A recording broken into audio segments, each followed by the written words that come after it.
Hello students, now question number 16 देखते हैं। अगर आपको मेरे वीडियो पसंद आ रहे हैं और आपको सब कुछ अच्छे से समझ आ रहा है तो प्लीज़ आप चैनल को लाइक शेयर सब्सक्राइब करना ना भूलें।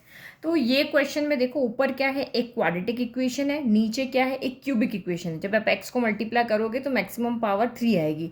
तो दैट मीन्स ये आपका एक प्रॉपर रैशनल फ्रैक्शन है, तो हमें इसको कोई चेंज करने की ज़रूरत नहीं है। तो इस क्वेश्चन को पार्शियल फ्रैक्शन के फॉर्म में हम कैसे लिखेंगे, तो आप देखो बुक के अंदर आपके ये 5 मेथड दिए हुए हैं। तो इन पांचों मेथड को आप ध्यान रख लो। अगर इस फॉर्म में होगा तो ऐसे लिखना है, स्क्वायर वाली फॉर्म में होगा तो ऐसे लिखना है, 3 फैक्टर है तो ऐसे लिखना है, एक पे स्क्वायर है और एक सिंगल है तो इस तरीके से लिखना है। तो अभी जो हमारे पास क्वेश्चन है वो किस फॉर्म में है, तो वो हमारा इस फॉर्म में, फिफ्थ वाली फॉर्म में। ऊपर एक क्वाड्रेटिक इक्वेशन है, नीचे एक क्यूबिक इक्वेशन है। तो देखो ये एक लीनियर है और ये क्वाड्रेटिक है। सेम हमारे पास भी ऐसा है, ये लीनियर है, ये क्वाड्रेटिक है, ऊपर क्वाड्रेटिक है। तो इसको हम लिखेंगे a upon this one and B X plus C upon X square plus B X plus C, यानी इसके साथ में नीचे लिखेंगे क्वाड्रेटिक इक्वेशन। तो मैं ये क्वेश्चन के आगे ही लिख लेती हूँ। तो ये आपका हो जाएगा a अपॉन ये वाला x प्लस 2 प्लस, देखो लीनियर इक्वेशन होती है तो ऊपर वेरिएबल नहीं आता है, और अगर नीचे आपकी क्वाड्रेटिक इक्वेशन है तो ऊपर आपकी लीनियर इक्वेशन आती है। ये आप याद रख लो, जो भी नीचे डिग्री है उससे ऊपर 1 डिग्री कम हो जाती है। तो ये आपका यहाँ पे क्या हो जाएगा, बी एक्स प्लस सी आएगा, बी एक्स प्लस आपका सी आएगा। अब इसको हमें सॉल्व करके और ए बी सी की वैल्यू निकालनी है। तो यहाँ पे मैं ले लेती हूँ, अच्छा इसको हमें इसके इक्वल नहीं, इंटीग्रल हटा के लिखना होता है। ठीक है, तो मैंने यहाँ पे इसको वापस लिख दिया। अब आप यहाँ पे क्या लोगे, एलसीएम ले लेते हैं। तो एलसीएम लोगे तो डिनोमिनेटर से यहाँ एलसीएम यही आएगा, दोनों का प्रोडक्ट, ये कैंसिल हो जाएगा। तो इधर बचेगा x square plus x plus 1, इधर ए से ये मल्टीप्लाई हो जाएगा इससे ये, तो ये हो गया ए इंटू एक्स स्क्वायर प्लस 1, फिर प्लस बी एक्स प्लस सी का प्रोडक्ट में आ जाएगा एक्स प्लस 2। इसके नीचे ये नहीं है तो ये, और इसके नीचे ये नहीं है तो ये उल्टे मल्टीप्लाई हो गए। अब इसको हम वेरिएबल की फॉर्म में लिख लेते हैं। सबसे पहले हाईएस्ट डिग्री, फिर उसके बाद कम डिग्री, इस तरीके से। तो ये हो गया ए एक्स स्क्वायर प्लस 1, फिर प्लस यहाँ से मिलेगा b x square plus 2bx, bracket open कर रहे हैं, अभी और कुछ नहीं कर रहे हैं, सी एक्स प्लस आपका 2c। कंपेयर करते हैं हम, कंपेयरिंग, तो कॉफिशिएंट को कंपेयर करो। एक्स स्क्वायर का कॉफिशिएंट कितना है, 1 है। इधर एक्स स्क्वायर का कॉफिशिएंट यहाँ a है और यहाँ b है, तो यानी कि a और बीच में प्लस का साइन है तो a प्लस b। ये हो गई इक्वेशन नंबर 1। एक्स के कॉफिशिएंट को कंपेयर करो, तो एक्स का कॉफिशिएंट यहाँ कितना है, 1 है। लेफ्ट में हो गया, राइट में देखो ये 2b है और ये c है, तो ये 2b प्लस आपका c, इक्वेशन नंबर 2 हो गया। नाउ थर्ड कांस्टेंट, इधर 1 है, इधर कांस्टेंट 1 है, और आपका यहाँ पे 2c है। अच्छा 1 क्यों आएगा, a इंटू 1 तो a हो जाएगा ना, तो a प्लस 2c आ रहा है। ये इक्वेशन नंबर 3। तो 1 2 3 को सॉल्व करके आप यहाँ से ए बी सी की वैल्यू निकालो। अब ये आपका तरीका है, आपकी जो मर्जी, जैसे आप इसको सॉल्व करो, चाहे इक्वेट करो, चाहे इधर की वैल्यू उधर रखो, जो मर्जी करना है यहाँ पे करो। क्योंकि देखो यहाँ ए बी है तो और कोई इक्वेशन नहीं थी जहाँ ए बी है, यहाँ बी सी है तो और कोई इक्वेशन नहीं जहाँ बी सी, यहाँ ए सी है तो और कोई इक्वेशन नहीं है जहाँ पर ए सी है, कि हम दो को इक्वेट करके किसी एक की वैल्यू निकाल सके। तो मैं यहाँ से क्या करती हूँ कि कोई भी दो इक्वेशन ऐसी रहती है जिसमें सेम वेरिएबल हो, तो मैं यहाँ से ए की वैल्यू निकालती हूँ। तो ए की वैल्यू यहाँ से कितनी आएगी, प्लस का भी उधर जाके 1 माइनस क्या हो जाएगा, बी हो जाएगा। ये मेरी ए की वैल्यू है। अब आप चाहो तो इसमें पुट कर दो, क्योंकि हमारे पास ए की वैल्यू हम इसमें पुट कर देते हैं। तो 1 इक्वल टू ए की जगह 1 माइनस बी प्लस आपका 2c हो गया। 1 से ये 1 आपका यहाँ पे क्या हो गया, कैंसिल हो गया, क्योंकि इधर भी प्लस का 1 है, इधर भी प्लस का 1 है। तो 0 equal to minus b plus आपका 2c हो गया।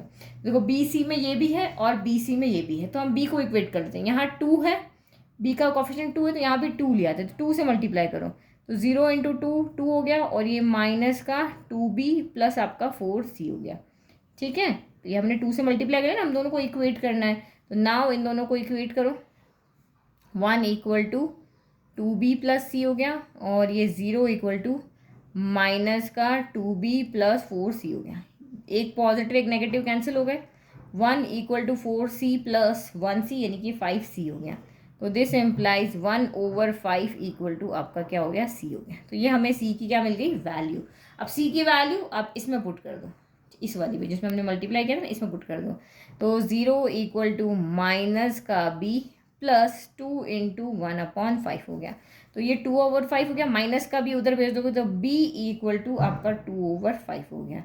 ठीक है, अब ये b की वैल्यू उठा करके यहाँ रख दो, तो a इक्वल टू 1 माइनस 2/5 हो गया। तो ये ए की वैल्यू कितनी आ गई है, 1 तो 5 1 5, 5 में से 2 गया तो 3/5 हो गई। तो ये हमारी यहाँ से ए बी सी की वैल्यू आ गई। अब ए बी सी की वैल्यू उठा करके यहाँ पुट कर दो और यहाँ पुट कर दो। पहले इक्वेशन कंप्लीट कर ले, फिर हम यहाँ पे इंटीग्रेशन का साइन लगाएंगे। तो लिख लेते हैं हम, लेफ्ट लिख दिया। अब क्या है आपका a/x+2, तो a कितना है 3/5, तो ये मैंने लिया 3/5 इंटू 1/x+2 हो गया। फिर इक्वल टू bx+c, तो b कितना है 2/5, अच्छा 2/5, bx+c कितना है तो 1/5 और डिनोमिनेटर में x² + 1 हो गया। ठीक है, अब एक बार इसको सॉल्व कर ले। तो ये 5 का 5 आपका एलसीएम हो जाएगा, तो 2 + 1 कितना हो जाएगा यहाँ पे, अच्छा 2 + 1 क्यों होगा, x है ना यहाँ पे, तो 2x+1 होगा, 1/5 आगे आ जाएगा। तो ये आपका 3/5 इंटू 1/x+2 प्लस 1/5 आगे आ गया, ऊपर बचा 2x+1/x² + 1, ये बच गया आपका। ठीक है, अब हम यहाँ पे इंटीग्रेशन का साइन लगा लें दोनों तरफ। तो ये हो गया integration of x² + x+1 x+2 x² + 1 dx हो गया। ये हो जाएगा 3/5 बाहर आ गया, इंटीग्रेशन ऑफ 1/x+2 dx हो गया। फिर ये प्लस 1/5।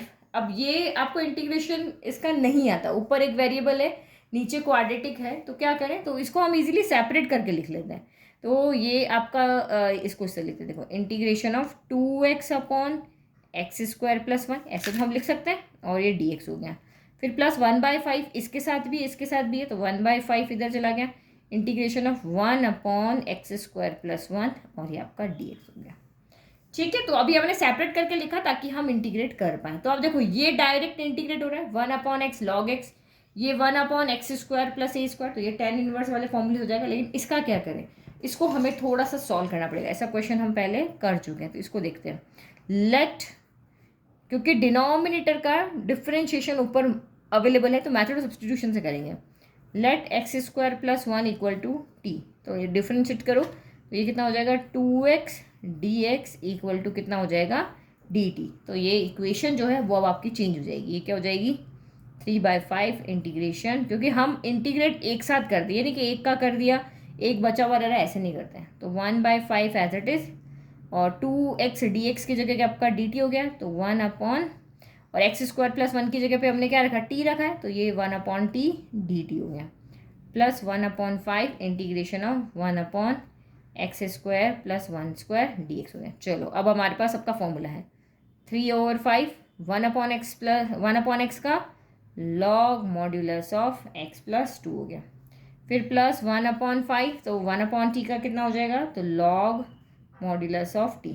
फिर ये 1/5, तो 1/a tan इनवर्स x/a, तो 1/a तो 1/1 वही रह गया, और ये हो गया आपका tan इनवर्स x/a, तो x a की जगह कौन है 1, तो x/1 1 हो गया, प्लस आपका c हो गया। चलो अब t की वैल्यू रख दें, तो 3/5 log modulus of x + 2 plus 1/5 log t कौन था x² + 1, तो x² + 1 plus 1/5 tan inverse x plus, ये आपका फाइनल आंसर हो गया।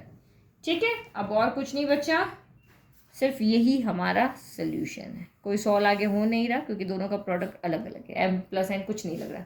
तो ये था इजी सा क्वेश्चन। अब इसको इस तरह के क्वेश्चन करने के लिए बस आपके दिमाग में ये 5 चीज़ें होनी चाहिए कि कैसे हम पार्शियल फ्रैक्शन को लगाएं। एक इक्वेशन आएगी तो कैसे कैसे हमें लिखना है। अगर ये आपको पता है तो इस तरह के क्वेश्चन आप कर पाओगे, इजीली इन क्वेश्चन को एग्जाम में पहचान पाओगे कि इसमें पार्शियल फ्रैक्शन क्यों लगेगा, क्योंकि रैशनल फ्रैक्शन आपको यहाँ पे देखना है कि वो प्रॉपर है या इम्प्रॉपर है, उसके अकॉर्डिंग आपको आइडिया लग जाएगा। तो इसके सिमिलर और कोई क्वेश्चन है उसको सॉल्व करके देखो, तो आपको आइडिया लग जाएगा कि मुझे कितना समझ में आया है और इस क्वेश्चन पे अभी कितना और काम करना है, कितना टाइम लगाना है।